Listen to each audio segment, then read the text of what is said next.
Oh Jesus, gloire à toi Jésus. Père, bénis ta parole, bénis l'oreille, bénis le cœur qui va te recevoir.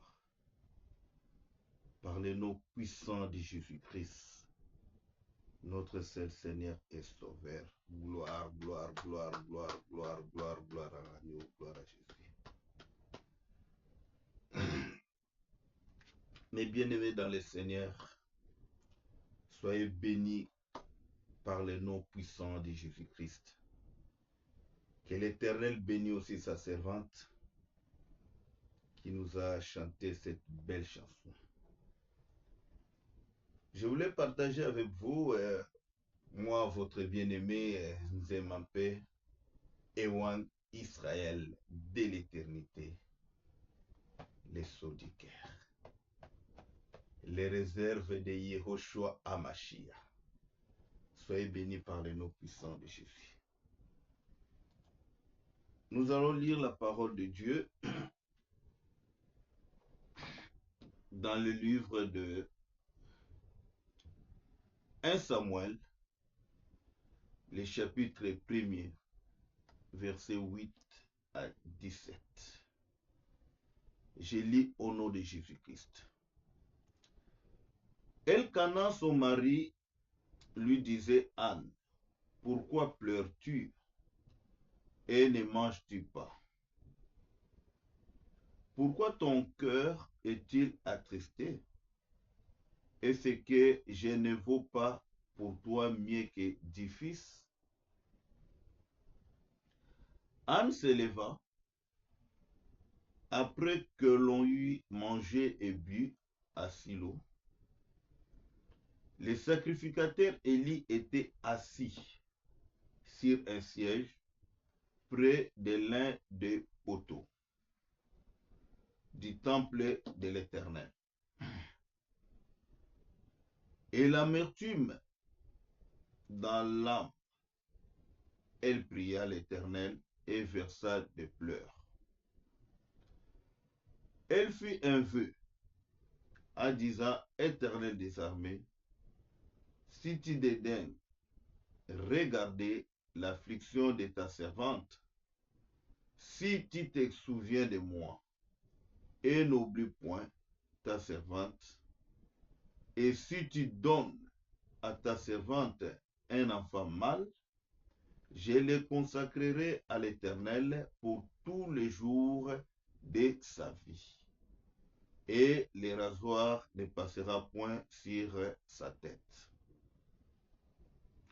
Comme elle restait longtemps à prière devant l'Éternel, Élie observait sa bouche. Anne parlait dans son cœur et ne faisait que remuer les lèvres. Mais on n'entendait point sa voix. Élie pensa qu'elle était ivre.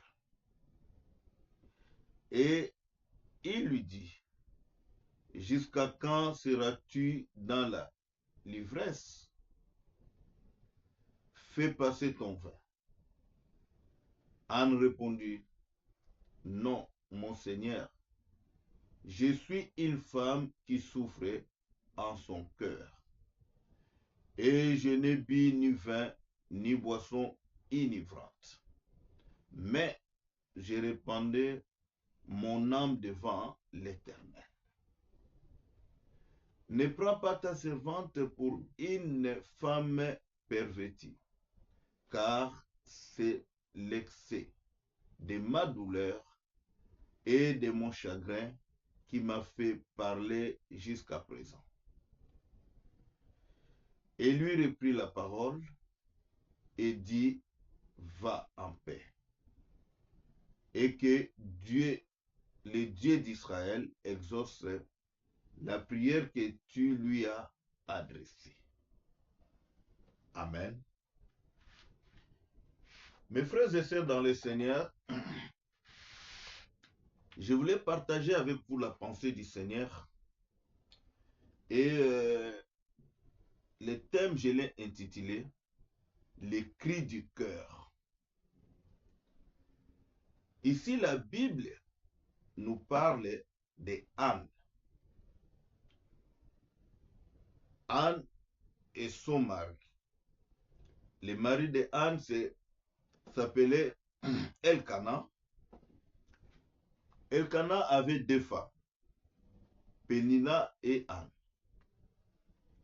Pénina avait des enfants, mais Anne n'avait pas d'enfants. Si vous regardez au verset 1er, au début même, la Bible dit ceci, que c'est l'Éternel qui l'a rendu stérile. Et vous allez remarquer que la parole nous dit qu'à chaque année, quand elle partait voir l'Éternel, aller chez les sacrificateurs, prier, amener les offrandes, la parole de Dieu dit ceci, comme Anne n'avait pas d'enfant, son mari Elkana donnait à Anne double portion. Mais dans tout ça, Anne n'était pas satisfait. Les besoins de Anne, les soucis de Anne, c'était d'avoir un enfant. Puisque quand Anne regardait, et la Bible va même plus loin, la Bible dit que Pénina provoquait à tout moment Anne, puisque Anne était stérile.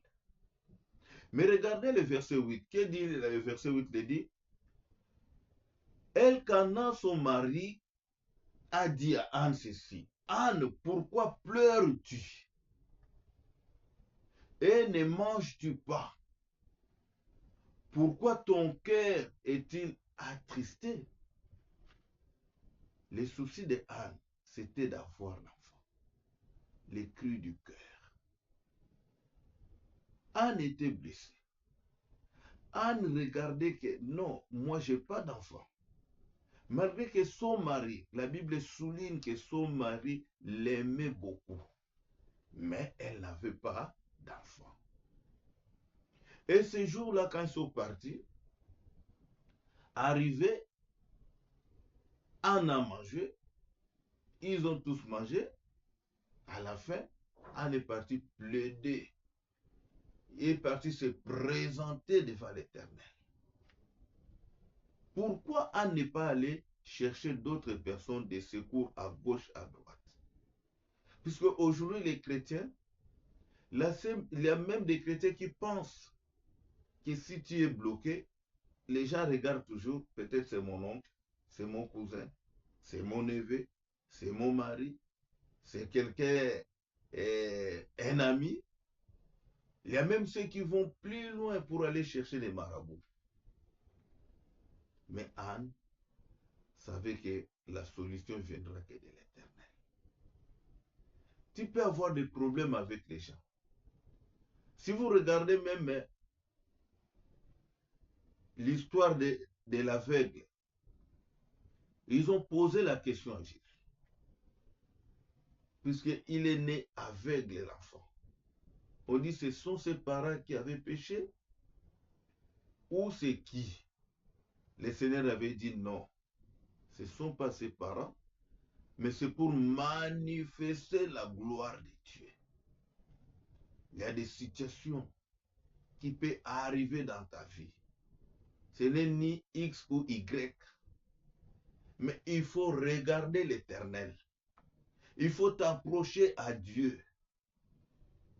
Souvenez-vous même de Rachel.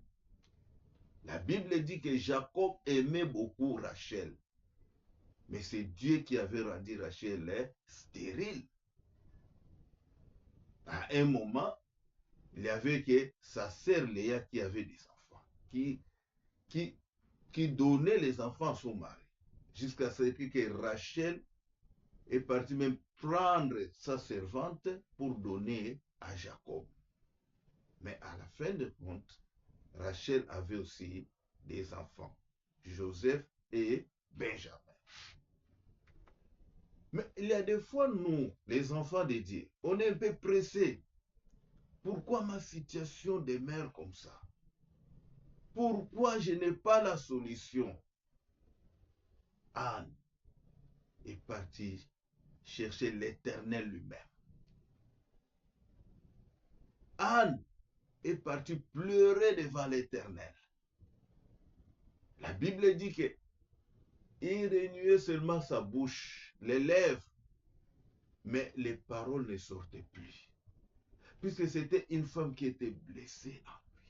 Son âme ne pouvait plus. Anne était en train de regarder l'Éternel des armées.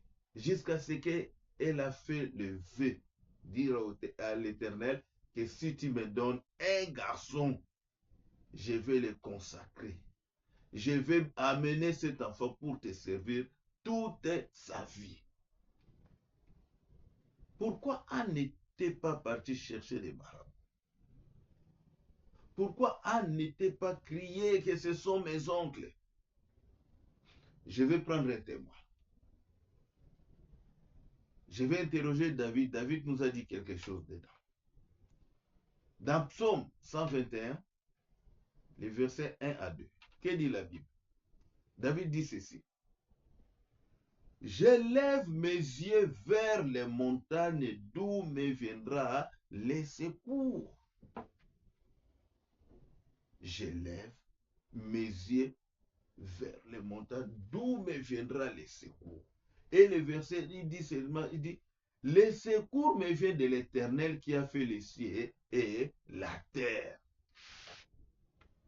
Mes frères et sœurs dans le Seigneur, le secours de l'homme vient que de Dieu. Je ne connais pas ta situation. Peut-être c'est les finances, peut-être c'est le travail, peut-être c'est le séjour, peut-être c'est la maladie. Mais il faut regarder vers l'Éternel. Souvenez-vous dans le désert, quand les enfants d'Israël avaient péché, la mort est entrée. C'est les serpents qui frappaient les enfants d'Israël. Mais Dieu s'est manifesté à Moïse. Moïse a fait les serpents d'airain, où les gens regardaient les serpents pour avoir quoi? La guérison. Aujourd'hui, le véritable serpent que Dieu nous a montré, c'est le Seigneur Jésus-Christ. Si tu es bloqué quelque part, regarde Golgotha. C'est là où le secours vient. David avait dit, je lève mes yeux vers la montagne. Mais nous, notre montagne, c'est Golgotha. Quelqu'un peut dire Amen. Jésus, c'est la solution. Il a dit, je suis le chemin, la vérité et la vie.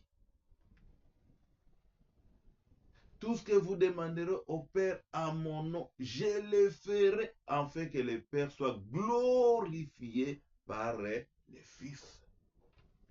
Est-ce que vous voyez ça? On continue. Si nous regardons dans l'exemple même de David, quand Samuel est parti chez Ésaïe pour oindre ses enfants, les gens regardent que l'extérieur. Regarde, c'est peut-être X ou Y est en train de me bloquer. En train de crier, qui va défendre mon problème? Pourquoi je suis bloqué? Pourquoi je suis dans la souffrance? Pourquoi je suis dans la misère? L'homme regarde l'apparence. C'est ce que Dieu a dit à Samuel. Le jour où Samuel est parti oindre David, attends, je vais lire les versets. Puisque quand on donne seulement les versets, je sais que c'est un peu difficile pour nous, les gens d'aujourd'hui, souvent, de vérifier. Nos frères en Afrique sont comme des chrétiens de Béret. Quand vous donnez un passage biblique, ils vérifient. Ils vont à la maison, ils vont vérifier. Mais j'avais parlé avec quelqu'un qui suit aussi notre chaîne, les sons de la trompette. Je lui ai dit, ben oui, mais les versets, donc c'est pour ça que j'ai l'habitude de lire quand même les versets. Parce que peut-être ça peut aider quelqu'un.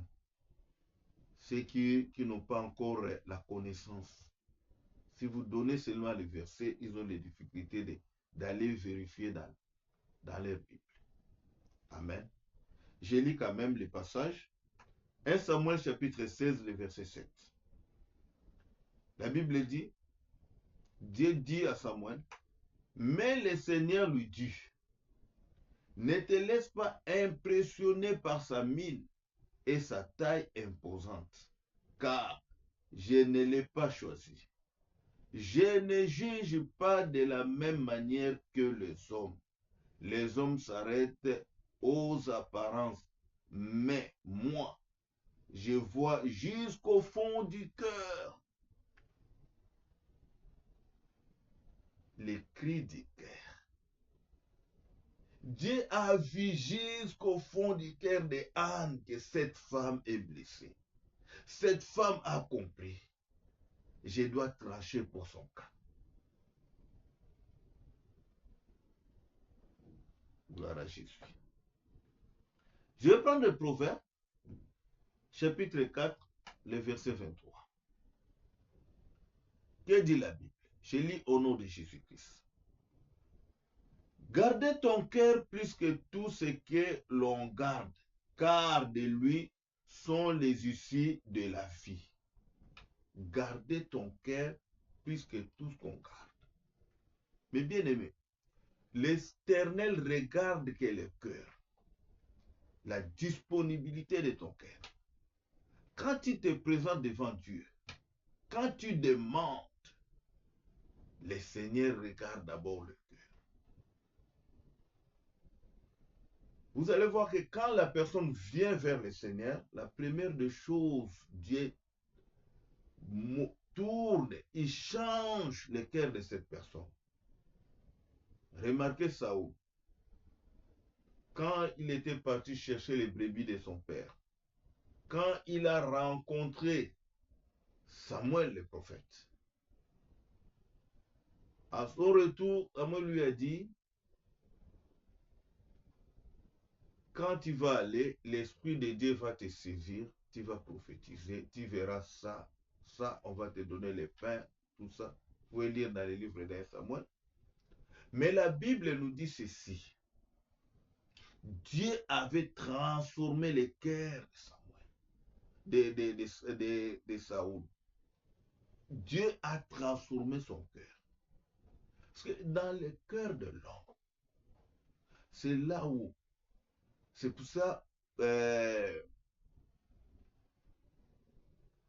l'homme de Dieu Salomon dit, même et il est écrit aussi dans la parole, c'est l'abondance du cœur que la bouche parle. Or, le cœur de Anne était rempli. Elle avait beaucoup de soucis. Elle devait déverser ça devant l'Éternel. Et puisque son cœur était rempli, elle ne pouvait plus parler. Et Dieu regardait seulement son cœur pour lui donner la solution. Dites Amen. Gloire à Jésus. Je prends Hébreu. Hébreu chapitre 10, le verset 22. Je lis au nom de Jésus-Christ. Approchons-nous donc de Dieu avec un cœur sincère, avec la pleine assurance que donne la foi, les cœurs purifiés de toute mauvaise conscience et le corps lavé d'une eau pure. Approchez-nous devant l'Éternel avec un cœur sincère.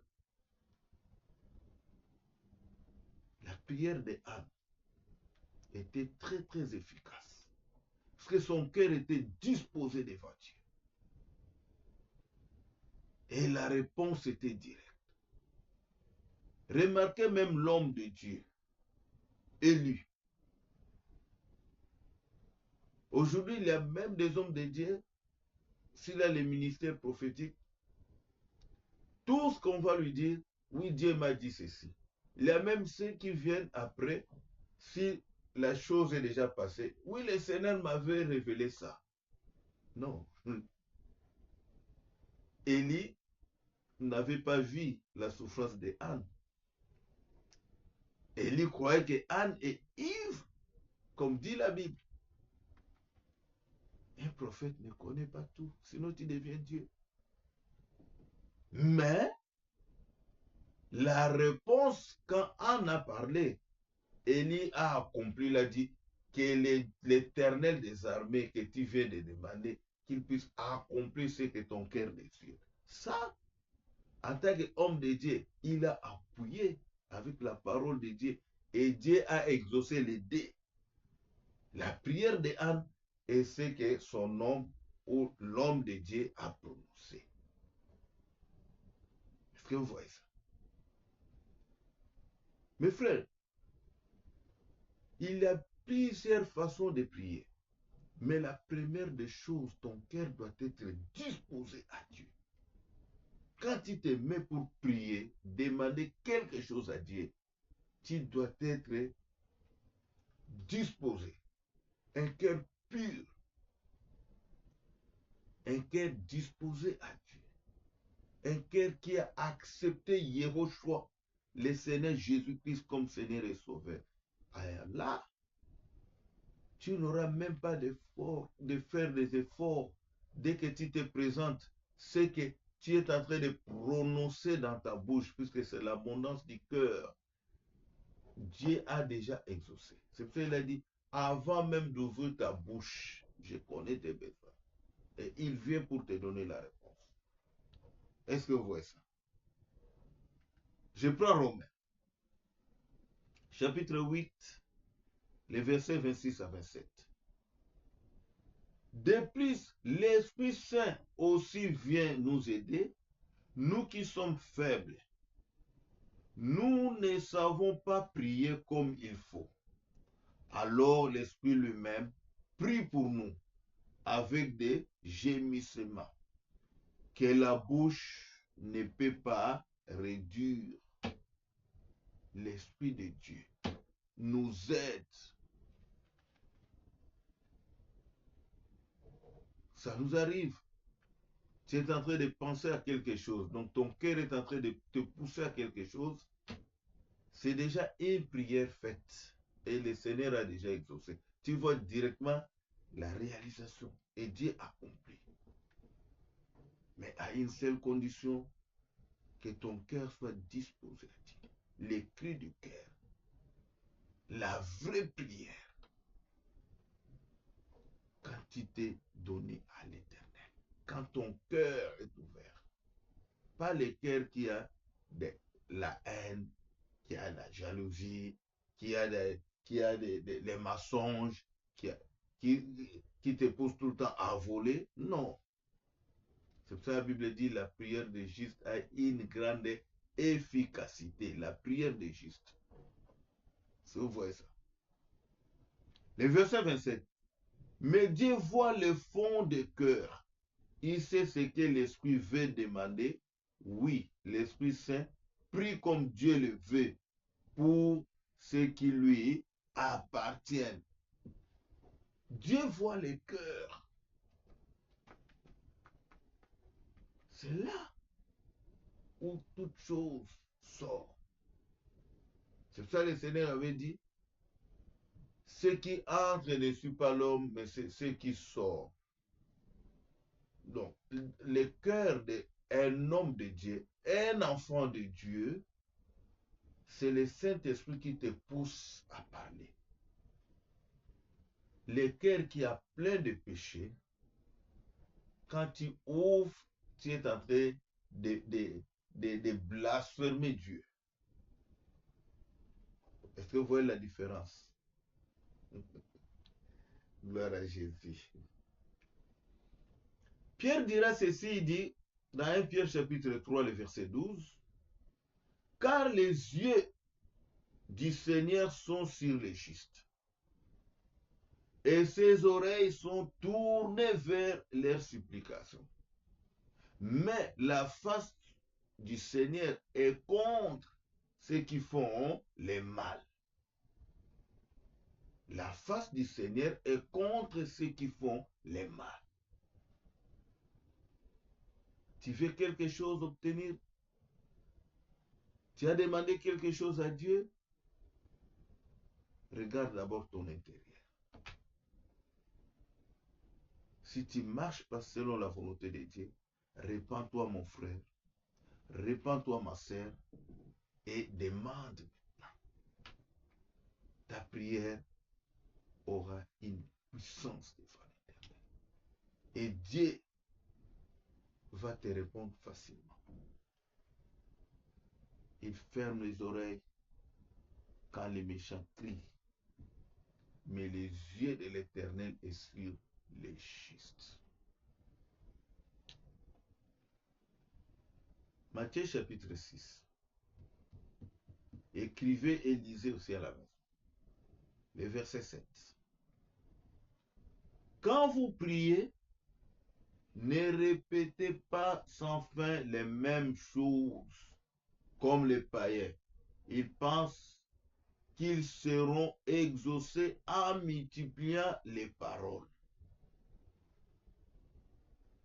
Ne vous les imitez pas, car votre Père sait de quoi vous avez besoin, avant même que vous lui demandiez.